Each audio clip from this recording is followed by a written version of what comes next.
Assalamualaikum teman-teman. Di sini kita akan belajar mengenai limit fungsi. Oke, langsung saja ke penjelasan yang pertama, yakni mengenai definisi dari limit fungsi.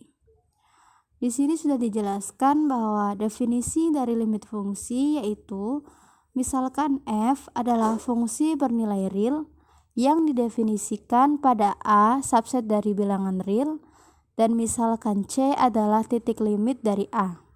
Fungsi f dikatakan memiliki limit di C jika ada L subset dari bilangan real, sedemikian sehingga untuk setiap epsilon terdapat delta lebih dari 0, yang memenuhi bahwa jika X elemen A dan mutlak dari X min C lebih dari 0 dan kurang dari delta, maka mutlak dari fx min L kurang dari epsilon. Selanjutnya, teorema 4.1.7 mengenai kriteria barisan untuk limit. Misalkan F memetakan A ke R dan C adalah titik limit dari A, maka pernyataan berikut ekuivalen. Yang pertama, L sama dengan limit fx dengan x mendekati C. Dan yang kedua, untuk setiap xn di dalam A yang konvergen ke C dengan xn tidak sama dengan C, untuk setiap n elemen bilangan asli, maka barisan fx konvergen ke L. Diberikan sembarang epsilon lebih dari 0. Dari definisi limit fungsi, terdapat delta lebih dari 0 jika X elemen A memenuhi mutlak X min C lebih dari 0 dan kurang dari delta, maka mutlak fx min L kurang dari epsilon.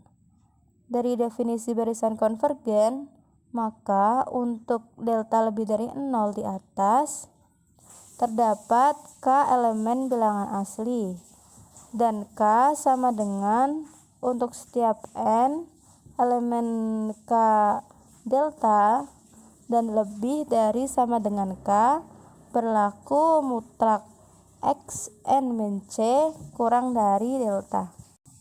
Untuk bukti dari teorema yang tadi, diasumsikan bahwa F mempunyai limit L di C, dan misalkan Xn sembarang barisan di dalam A dengan limit Xn dengan n mendekati tak hingga sama dengan C, dan Xn tidak sama dengan C untuk setiap n elemen bilangan asli, akan dibuktikan bahwa barisan fxn konvergen ke L. Tetapi untuk setiap xn yang demikian diperoleh mutlak fxn min L kurang dari epsilon. Jadi jika n lebih dari sama dengan K, berlaku mutlak fxn min L kurang dari epsilon. Dengan kata lain, barisan fxn konvergen ke L. B mendekati A, sebaiknya akan dibuktikan bentuk kontraposisinya.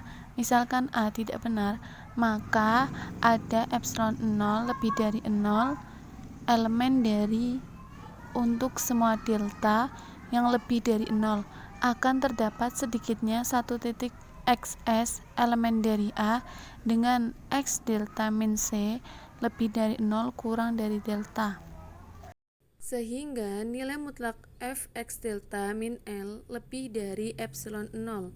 Oleh karena itu, untuk setiap n elemen bilangan asli ada xn elemen dari A, sehingga xn min C lebih dari 0 kurang dari 1 per n, tetapi fxn min L kurang dari epsilon 0 untuk setiap n elemen bilangan asli.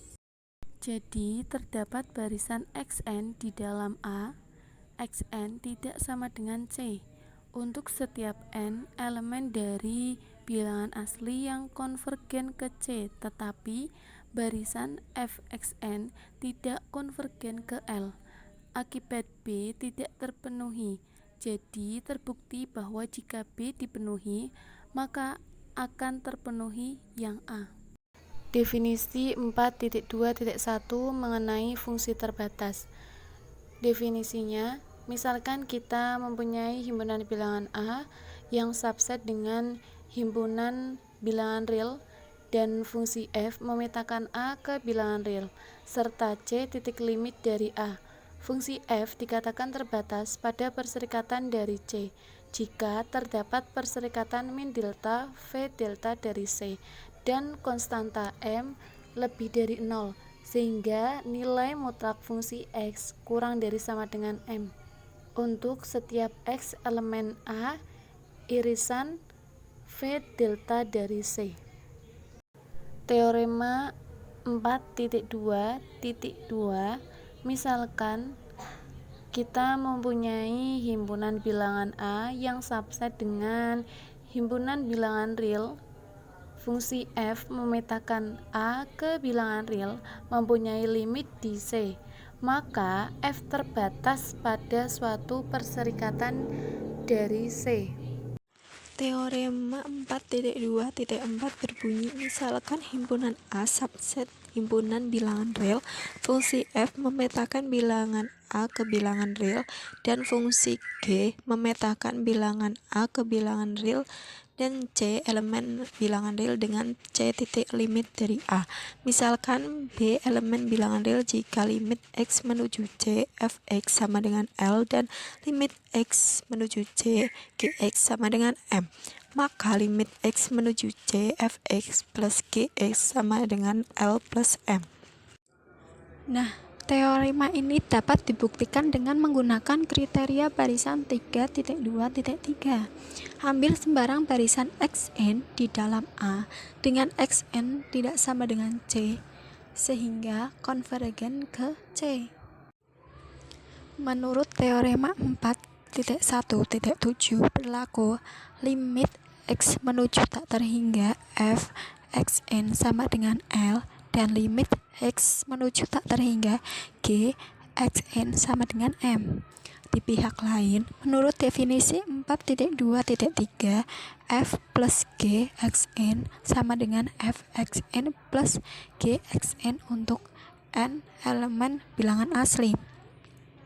Dengan teorema 3.2.4 diperoleh limit X menuju tak terhingga F plus G Xn sama dengan limit X menuju tak terhingga F Xn plus limit X menuju tak terhingga G Xn sama dengan L plus M.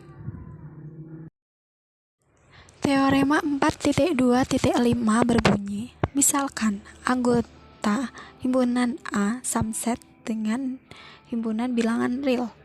Fungsi F memetakan bilangan A ke bilangan real dan C elemen bilangan real adalah titik limit dari A jika Fx kurang dari B dan lebih dari A untuk setiap X elemen anggota A. X tidak boleh sama dengan C, dan jika limit X menuju C Fx ada, maka A kurang dari limit X menuju C Fx B. Nah, kita buktikan jika L sama dengan limit X menuju C Fx menurut teorema 4.17 adalah barisan bilangan real di dalam A dengan Xn.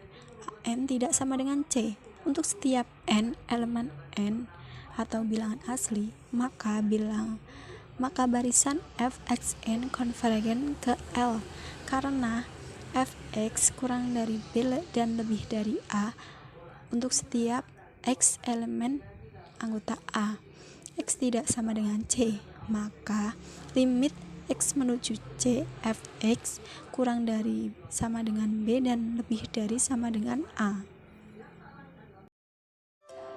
Berikut materinya, sekian dan terima kasih.